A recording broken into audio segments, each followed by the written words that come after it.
Това е сградата, борса на Валенсия. Традицията ви каза, 14 век обогатяват се търговците, Коприната е била една от най-печелившите стоки. Напразно съществуват коприните, заедно с китри-варените пътища в Европа.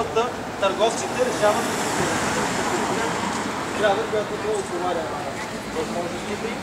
Като тази сграда лека по лека се превръща не само в място, където се събират търговците на Коприна, но в един вид стокова борса, защото тя има няколко зали и една от залите започва да се използва като те наречения борски съвет. Това е една институция, която е съществувала от всички големи средиземноморски пристанища.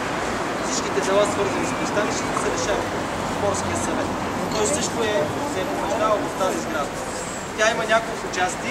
Дясната част е в един голям, много красив салон с красиви витражи, в който салон задната част на халите.